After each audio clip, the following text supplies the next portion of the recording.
Story 1. The Stranger in the Attic. Window. My name is Frank. I'm a retired carpenter living in rural Vermont.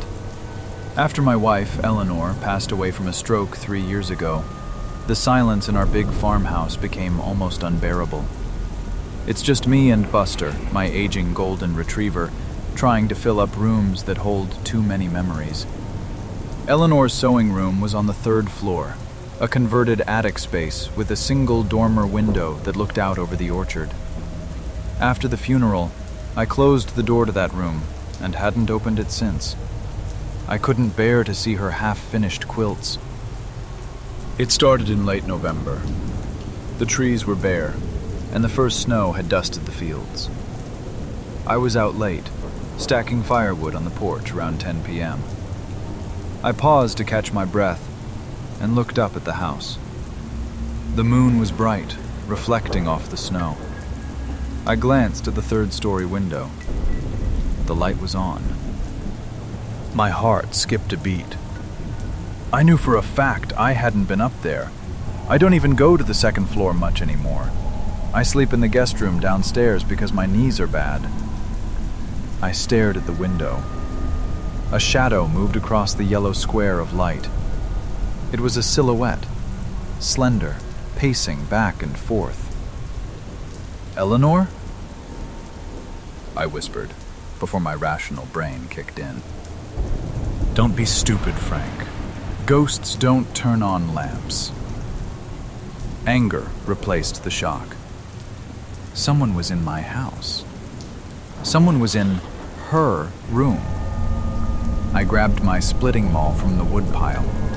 Buster, heel, I commanded. We went inside. The house was silent. I climbed the stairs, wincing at the creaks. When I got to the 3rd-floor landing, the door to the sewing room was closed, but I could see the light spilling out from underneath. I gripped the maul. I threw the door open. The room was empty. The lamp on the sewing table was on, but the window was open. The cold winter air was rushing in, fluttering the fabric scraps on the floor. I rushed to the window and looked down. It's a 30-foot drop to the frozen ground. No ladder. No footprints in the snow below. I searched the closet, under the daybed. Nothing. I told myself maybe I left the light on years ago and the bulb just never burned out. Maybe the wind blew the window latch. I was grasping at straws. I locked the window, turned off the light, and went downstairs. I didn't sleep that night. 2 days later, I came home from the grocery store. Buster didn't greet me at the door. Buster? I called out. I found him in the kitchen, cowering under the table, whining. He was terrified. And on the kitchen counter, sitting right next to my fruit bowl, was a spool of red thread. Eleanor's thread. From the attic. I grabbed my shotgun from the gun safe. I swept the house room by room. Nothing. The attic door was closed. The light was off. I called the sheriff. Deputy Miller came out, looked around, drank a cup of coffee, and told me that grief does funny things to the mind. He thought I was losing it. Old house noises, Frank, he said. Get some rest. I felt humiliated. But I knew I wasn't crazy. That night I set a trap. I sprinkled a thin layer of flour on the floor of the attic landing, right in front of the door. If anyone went in or out, I'd know. I sat in my armchair downstairs with the shotgun across my lap, watching the ceiling. Around 2 a.m., I heard it. Creak. The distinct groan of the 3rd-floor floorboards. Then, a rhythmic thumping. Thump drag. Thump drag. It sounded like someone limping. I moved to the bottom of the stairs. I listened. A voice drifted down the stairwell. It was humming, a lullaby. Hush, little baby. It was a woman's voice, but it wasn't Eleanor's. It was raspy, broken, like someone who hadn't used their vocal cords in a long time. I quietly climbed the stairs. When I reached the second floor, I looked up at the attic landing. The door was open, and in the flour on the floor, footprints. But they weren't boot prints. They were bare feet. Small, dirty, bare feet. I racked the shotgun. Ch-ch. The humming stopped instantly. "Come out!" I roared. "I'm armed!" Silence. Then, a giggle. A wet, maniacal giggle from the darkness of the attic. I charged up the last flight of stairs. I burst into the room and flipped the light switch. She was crouching in the corner, behind Eleanor's dress form. She was a woman, maybe 30, but she looked feral. Her hair was a matted nest. She was wearing one of Eleanor's old floral nightgowns, which was ripped and stained. She was shivering, hugging her knees. "You're not supposed to be awake, Frank," she whispered. She knew my name. I kept the gun on her. "Don't move." I called 911. While we waited for the police, she just stared at me with wide, unblinking eyes. She told me she had been living in the crawl space behind the insulation in the attic walls for months. She said she liked to watch me sleep. She said she liked to pretend she was the lady of the house. When the police took her away, they found a sleeping bag and a pile of chicken bones in the crawl space. And they found a peephole she had drilled through the floorboards, directly above my bed in the guest room. She hadn't just been in the attic. She had been watching me sleep every single night, inches above my head. I sold the farm. I couldn't stay there. I couldn't look at the ceiling without wondering if an eye was looking back. Story 2. The Fourth Man in the Trees. I work as a sound tech for a wedding band in the Bay Area. It's decent money, but breaking down equipment at 1 a.m. and hauling subs into a van while everyone else is drunk gets old fast. It was a Tuesday night, well, Wednesday morning, around 2:30 a.m. I was driving back to my apartment in Oakland. I was wired from the adrenaline of the gig, but starving.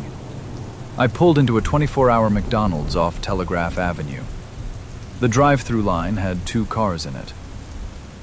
I ordered my usual, 2 McChickens and a large fry, and pulled forward. While I was waiting at the second window, I looked over at the parking lot. The lobby was closed, obviously, but parked in the furthest, darkest corner of the lot was an old, beat-up beige Volkswagen Jetta. It was backed in. The headlights were off, but the engine was idling. I could see the exhaust puffing in the cool night air. The windows were tinted so dark, they looked like black mirrors. It gave me a weird vibe. Why hang out in a closed parking lot at 2:30 a.m. if you aren't eating? I got my food and pulled out. I wasn't ready to go home to my empty apartment yet, and the food smelled too good to wait. I decided to drive up to Grizzly Peak. It's a winding road along the ridgeline of the Berkeley Hills. There are turnout spots where you can park and see the entire San Francisco skyline. It's usually quiet on weeknights. I drove up the twisting roads, the city lights flickering below me through the eucalyptus trees. I pulled into a gravel turnout that I liked. It was empty.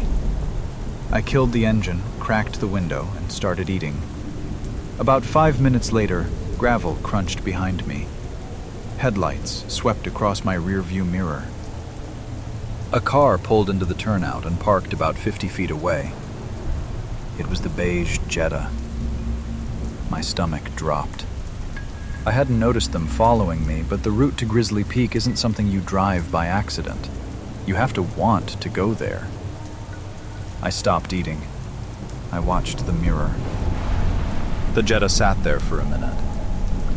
Then, all 4 doors opened simultaneously. 4 guys stepped out. They were young, maybe early 20s, wearing hoodies and baggy jeans. They didn't look at the view. They stood in a circle by the trunk of their car, whispering. They kept glancing over at my car. I didn't like it. I pulled out my phone and FaceTimed my buddy Leo, who lived just down the hill. "Yo," Leo answered, looking groggy. "It's 3 a.m. "Dude, get up here," I whispered. "I'm at the Grizzly turnout. Some sketchy guys followed me from McDonald's." "I need backup." Leo heard the tension in my voice. "I'm 5 minutes away." I waited. The 4 guys were still by their car, smoking cigarettes. When Leo's truck pulled in, I let out a breath I didn't know I was holding. The dynamic changed instantly. 2 cars against 1. I got out to meet Leo. "Thanks for coming, man." "Where are they?"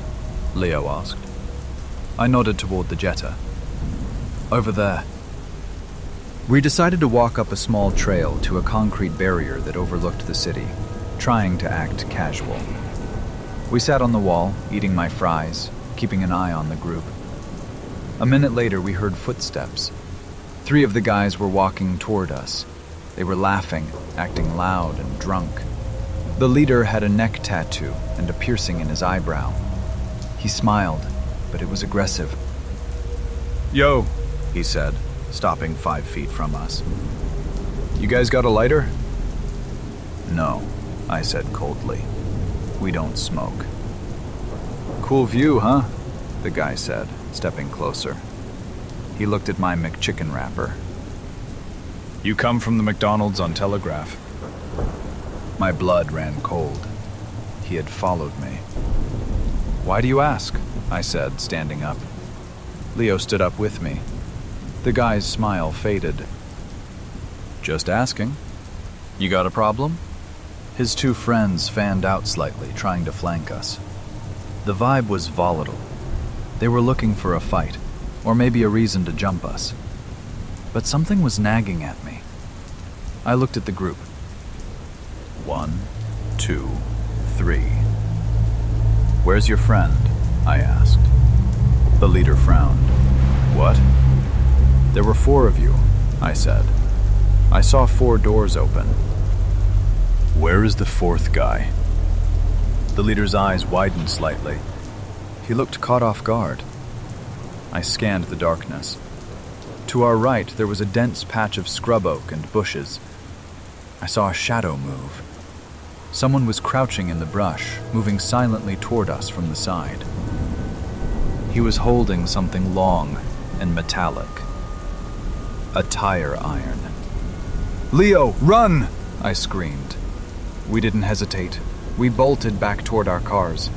"Get him!" the leader shouted.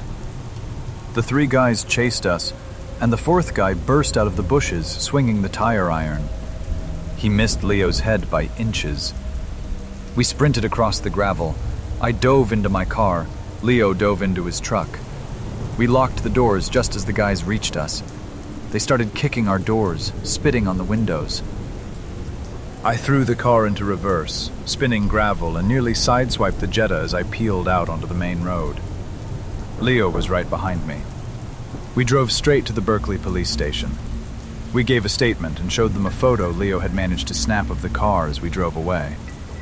The police recognized the description of the leader. Apparently, the guy was a former employee of that McDonald's. He had been fired a week ago for harassing a female coworker. There was a restraining order against him. He wasn't supposed to be within 500 feet of the store. The police theorized that he was hanging out in the parking lot, waiting for his ex-girlfriend to get off her shift at 3 a.m. He probably thought I was her ride. Or maybe he was just looking for someone to take his aggression out on while he waited. When they found the Jetta later that night, The trunk was full of stolen tools and zip ties. I don't go to lookouts anymore, and if I see a car idling in the dark, I don't stop. I keep driving. Story 3. The Sanctuary on Blackwater Road. I grew up in a parish just outside of Baton Rouge, Louisiana. Down here, the past doesn't just fade away, it rots. There are plenty of old plantation houses and structures that have been swallowed by the swamp, but we usually stayed away from them. You learn early on that if the structural instability doesn't get you, the squatters or the snakes will. But when you're 17, you think you're invincible. There was a local legend about the St. Jude's Chapel of the Marsh. It was a small wooden church built in the 1920s that had been abandoned after a massive flood in the 90s. It sat at the end of a long, overgrown dirt road that dead-ended into the bayou. One humid Saturday night in October, a group of us decided to check it out. There were 5 of us: me, my best friend Travis, his girlfriend Chloe, and 2 other guys, Mark and Sam. We brought a few flashlights and a cheap bottle of rum, looking for a thrill. We parked my truck where the pavement ended and hiked the last mile. The air was thick with mosquitoes and the smell of sulfur and stagnant water. The church emerged from the darkness like a dying beast. It was listing heavily to the left, sinking into the soft mud. The steeple had collapsed, punching a hole through the roof. "This is a bad idea," Chloe whispered, swatting a mosquito. "It's just an old building," Travis said, pushing open the heavy oak doors. They groaned, the sound echoing unnaturally loud in the quiet night. We stepped inside. The floorboards were warped and slick with moisture. The pews were still there, rotting in rows, covered in a thick layer of dust and Spanish moss that had fallen through the roof. We walked toward the altar. It was surprisingly intact, though covered in graffiti. Suddenly, a loud slam echoed from the back of the church. We all jumped. It came from the door leading to the sacristy, the priest's preparation room, behind the altar. "Wind," Mark said nervously. "There is no wind," I pointed out. The air was dead still. Chloe panicked immediately. "I'm leaving. I'm not doing this." She grabbed Travis's arm. Travis, trying to be the protective boyfriend, agreed to walk her back to the truck. Mark went with them. That left just me and Sam. We were the brave ones, or the stupid ones. "We can't leave yet," Sam said, clicking his flashlight on and off. "We haven't seen the back room." We crept toward the door that had slammed. I reached out and turned the handle. It was cold. I pushed it open. The sacristy was small, windowless, and smelled different than the rest of the church. It didn't smell like rot. It smelled like copper and bleach. In the center of the room was an old wooden dresser, likely used for vestments. On top of the dresser was a mirror. It was cracked down the middle. Sam shined his light on the glass. "Whoa," he whispered. "Look at that." Smeared across the glass was a red substance. At first I thought it was spray paint, but it was wet. It glistened in the beam of the flashlight. It looked thick and tacky. Next to the mirror was a photograph. It wasn't an old, yellowed photo from the 1920s. It was a Polaroid. The colors were vivid. It showed a woman in a white wedding dress, standing in this exact room. But her face was scratched out, violently. The paper was torn where her head should have been. I touched the edge of the red smear on the mirror. I rubbed it between my fingers. It wasn't paint. It was lipstick. Melted, sticky lipstick. Sam, I whispered, my voice trembling. This isn't old. Someone put this here recently. Creak. A floorboard groaned. Not in the room with us. Out in the main sanctuary. We froze. We turned off our flashlights instantly, plunging the room into darkness. We listened. Thump. Drag. Thump. Drag. It was the sound of heavy, wet boots walking down the center aisle, moving toward the altar, moving toward us. Is that Travis? Sam hissed. Travis left, I breathed. The footsteps stopped right outside the sacristy door. We pressed ourselves against the back wall, holding our breath. I could hear Sam's heart beating. Or maybe it was mine. A shadow blocked the light coming from under the doorframe. Someone was standing right there, listening. Then the doorknob slowly began to turn. Squeak! We didn't wait. There was a rotting hole in the floorboards in the corner of the room, leading to the crawl space underneath the church. Go, I mouthed to Sam. We scrambled for the hole. Sam dropped through first, landing in the mud below. I followed, scraping my back on the jagged wood. As I fell through, the door above us burst open. A beam of light, bright, blinding LED light, swept the room we had just vacated. Found you, a voice rasped from above. We didn't look up. We belly crawled through the mud and muck under the church, surrounded by spiders and debris, until we reached the lattice skirting on the side of the building. We kicked it out and sprinted into the woods. We ran the entire mile back to the truck. Travis and the others were waiting, terrified, asking where we had been. Drive! I screamed, jumping into the bed of the truck. As we sped away down the dirt road, I looked back at the church one last time. Standing in the collapsed window of the steeple, illuminated by the moonlight, was a figure.